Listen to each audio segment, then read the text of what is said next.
तो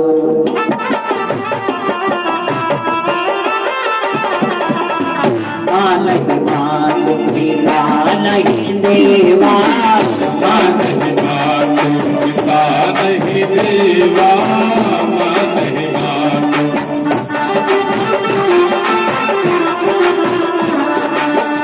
माँ नहीं मातो, माँ नहीं मातो पिता नहीं देवा, साधन सन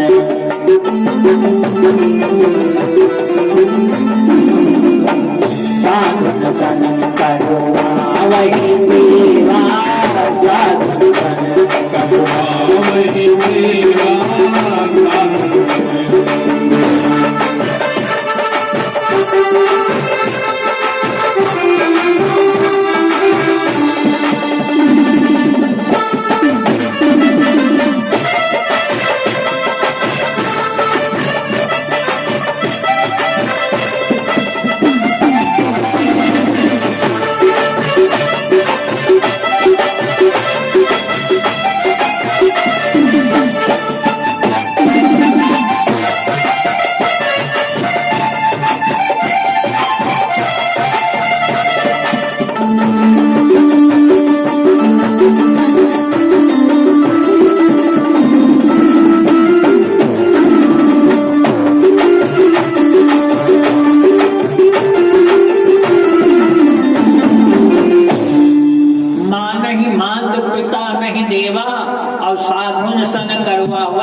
सेवा।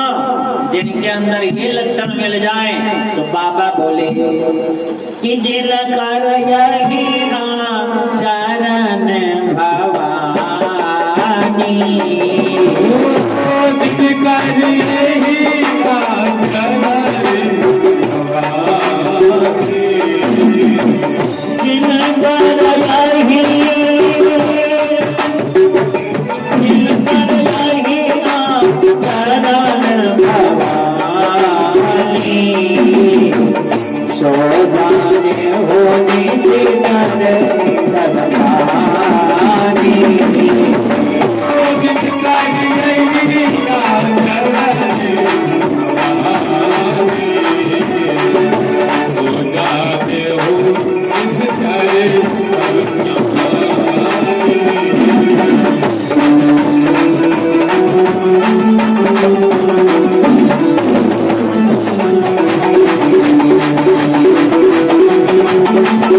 चरण भवानी,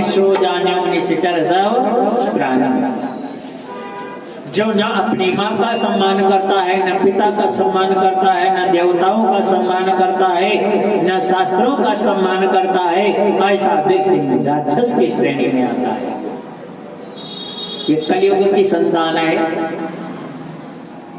हम तो कहा करते हैं धन्य है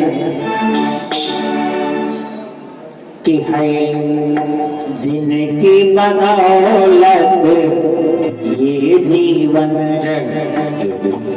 जिस माँ ने 9 महीने तुमको गर्भ में रखा, वही लड़का जब बड़ा हो जाता है तो अपनी माता जी से जाने का कहता है तुमने हमारे लिए किया क्या, क्या किया तुमने। पिता से पूछता है तुमने हमारे लिए कौन सा काम कर दिया। कि है जिनकी बदौलत ये जीवन, अरे हम उनकी वफाएं भूल गए, जिनकी बदौलत ये जीवन, हमें उनकी वफाएं भूल गए, जिनकी बदौलत ये जीवन।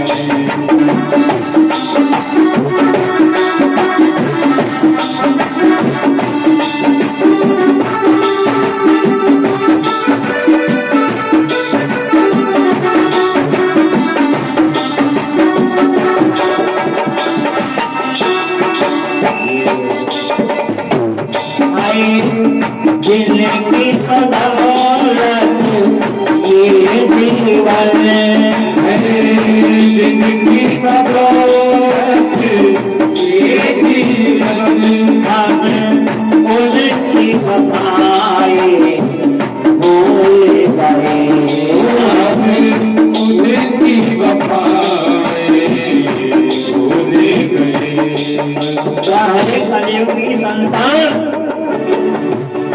साली का जन्म दिन याद रहा साली का जन्म दिन याद रहा साली का जन्म दिन याद रहा बाकी दवाई भूल गई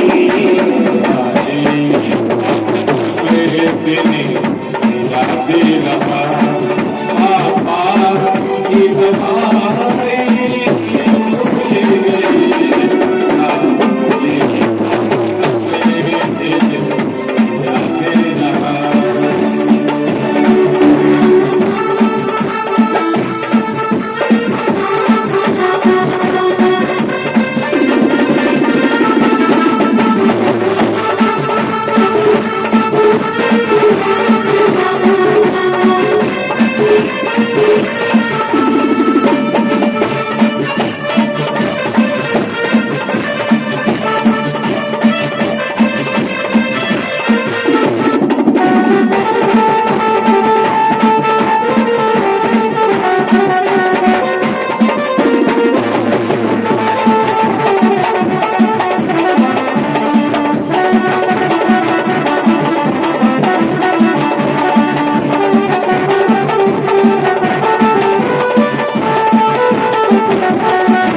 गोकर्ण तो पंडित है, ज्ञानी है, बोले दंडकारी महाखला बहुत दुष्ट है।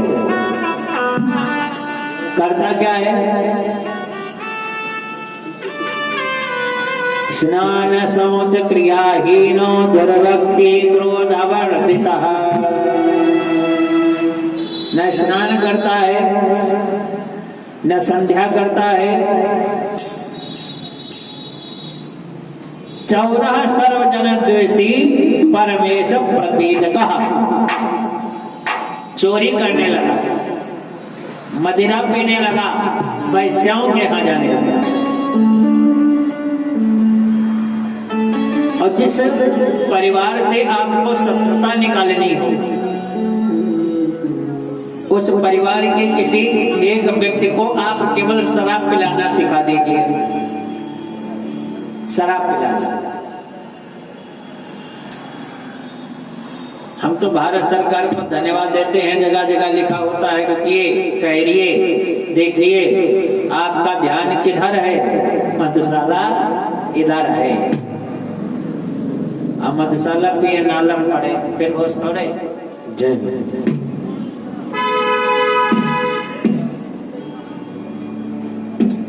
एक व्यक्ति को शराब पिलाना सिखा दीजिए, जुआ खिलाना सिखा दीजिए और वैश्याओं के कोठों तक पहुंचा दो। जिनके घर में तीन चीजें पहुंच गई, समझ लेना उनका पतन ही होना है, उत्थान नहीं होना है, पतन होना है। तो धुंधकारी मदिरा भी पीने लगा, जुआ भी खेलने लगा, वैश्याओं के कोठों तक भी जाने लगा। एकदा पितरोता पात्राणि समाहारयत। एक दिन उसने आत्मदेव की भी खूब पिटाई की, पिता को भी।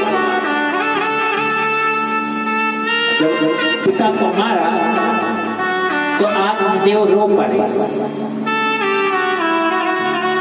क्या हम इसी संतान के लिए रो रहे थे? क्या हमने इसी संतान के लिए तपस्या की? क्या हम ऐसी ही संतान चाहते थे कि बड़ा होकर के हमको मारे? रो पड़े आत्मदेव, फिर मरने के लिए चल गए। पहले क्यों मरने गए थे? पहले इसलिए मरने गए क्योंकि संतान नहीं है। अब इसलिए मरने जा रहे हैं क्योंकि संतान है। हो तो भी मुश्किल है, ना हो तो भी मुश्किल है। इसलिए मरने जा रहे हैं क्योंकि संतान है।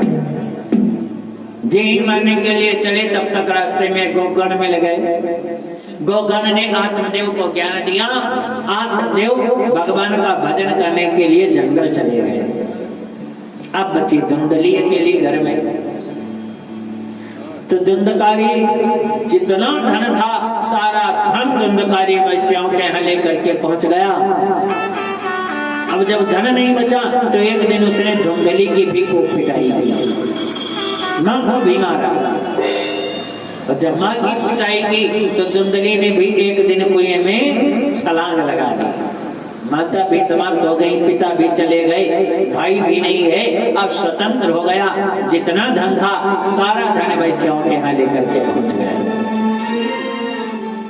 वैश्याओं ने मन में विचार किया, जो पुत्र अपनी माँ का सगा नहीं हो पाया, परिवार का सगा नहीं हो पाया, वो हमारा सगा कब होगा।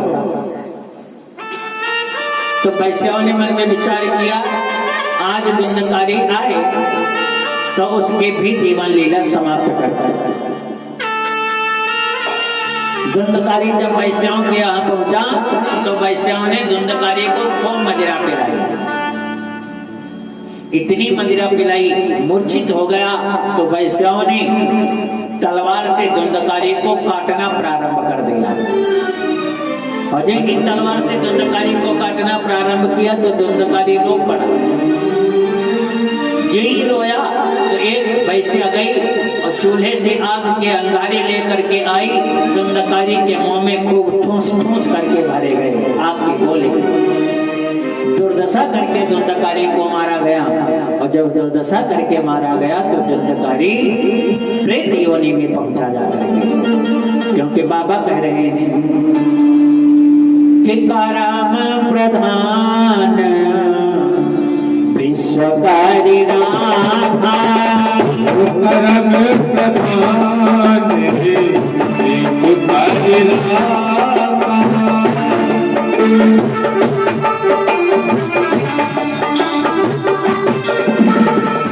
परम प्रधान विश्वकारी राधा, परम प्रधान विश्वकारी राधा।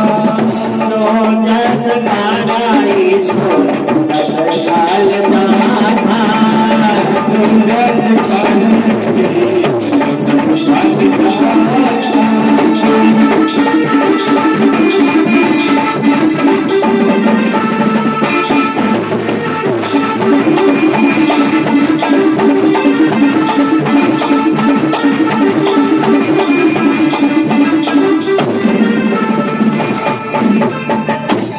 कर्म प्रधान विश्वकारी राधा। जैसा कर्म करोगे उसका परिणाम भोगना पड़ेगा। धुंधकारी ने कोई सुकर्म नहीं किए, परिणाम ये हुआ धुंधकारी को प्रेत योनि में आना पड़ा। और इधर गोकर्ण भगवान का भजन करके जब वापस घर में आए तो देखा गोकर्ण ने कि सारा घर जर्जर हो चुका है, सब टूट चुका है, कुछ नहीं बचा। जगह जगह पर जाला लगा हुआ है, कांटेदार वृक्ष है। और जिस घर में जाला ज्यादा लगता हो, जिस घर में कांटे वाले वृक्ष ज्यादा उगते हो, तो समझना चाहिए कि ये घर प्रेत बाधा से युक्त है।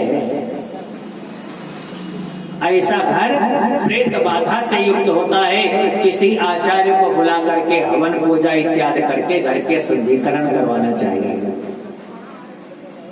गोकर्ण ने देखा जगह जगह जाला लगा है, कांटेदार वृक्ष हैं। रात्रि में जब विश्राम किया तो धुंधकारी प्रेत योनि में थे, सामने प्रकट हो गया।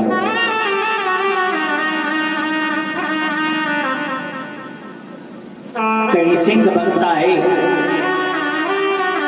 कहीं व्याघ्र बनता है, कहीं भैंसा बनता है, कहीं रोता है, कहीं हंसता है, कहीं चिल्लाता है।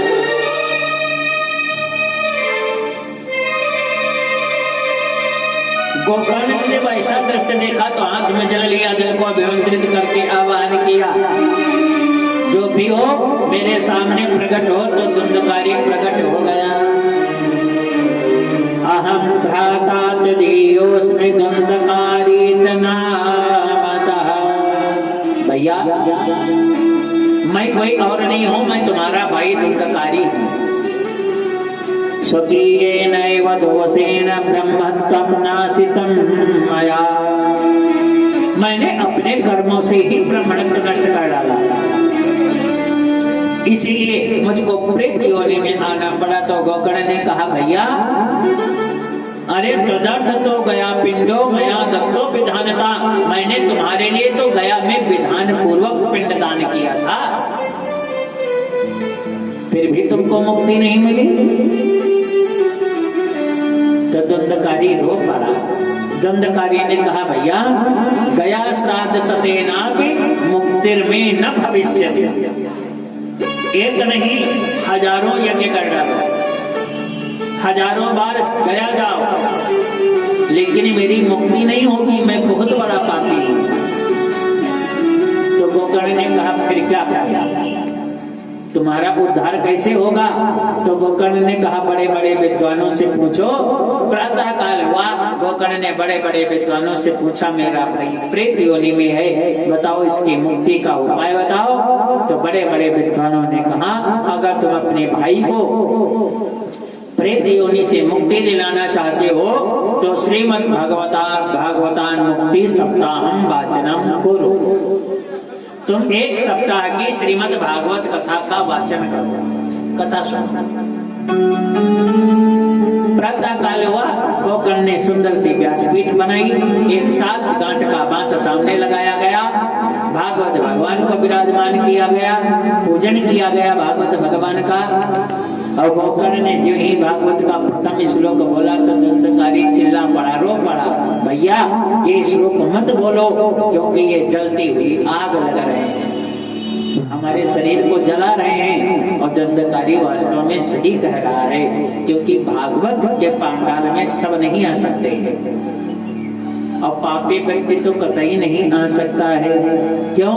क्योंकि बाबा लिख रहे हैं कि पापवंत कर सहज स्वभाव,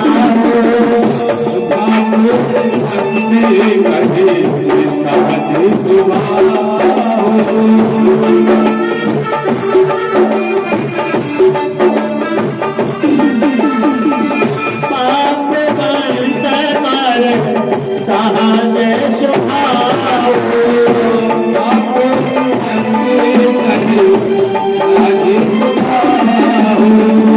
अजर मोरती पावन पाओ।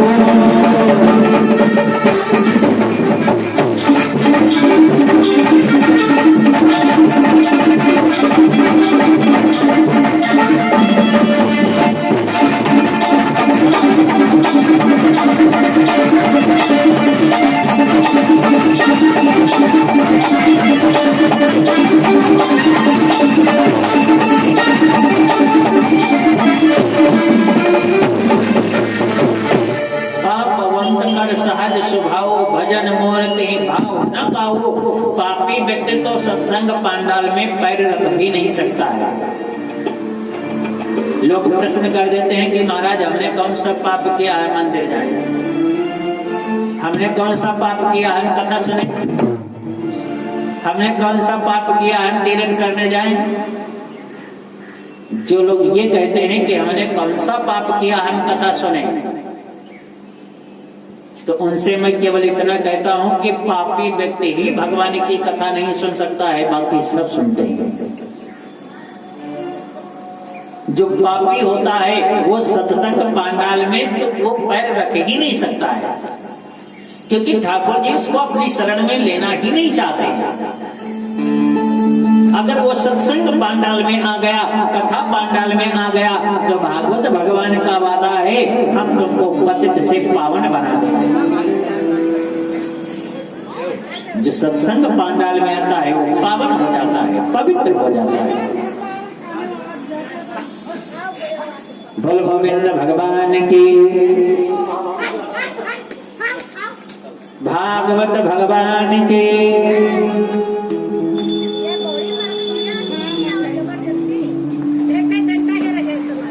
ग्रंथ का भाषण गाया गया। यही प्रथम श्लोक बोला, दंडकारी स्थान छोड़ करके भाग पड़ा। तो गोकर्ण ने मन में विचार किया, इनको कौन रोके। तो ध्यान आया श्री हनुमान जी महाराज का। हनुमान जी का आह्वान किया गया। हनुमान जी ने दंडकारी को सप्त ग्रंथ के बांस पर बिठाया। प्रथम दिन की भागवत की कथा विश्राम हुई तो बांस के प्रथम ग्रंथि का भेदन हो गया। दूसरे दिन दूसरी, तीसरी, चौथी, पांचवी, छठी, सप्तम दिवस आया और यही सप्तम दिवस आया, सप्तम ग्रंथि का भेदन हुआ। उसमें जो दंडकारी प्रेत योनि में था, सातवें दिन दिव्य रूप धरो जातस् तुलसी धाम मंडितः पीतवासा घनश्यामो मुकुटि कुंडलान्वितः। प्रेत योनि से देव योनि में प्रकट हो गया। वैकुंठ से दिव्य विमान आया। दंडकारी विमान में बैठ करके वैकुंठ धाम को प्रस्थान कर गया। देवता लोग पुष्पों की वर्षा करने लगे, जय जयकार करने लगे। बोल भागवत भगवान के। इसीलिए कहा गया है कि करती है भव पार सभी को भागवत कथा।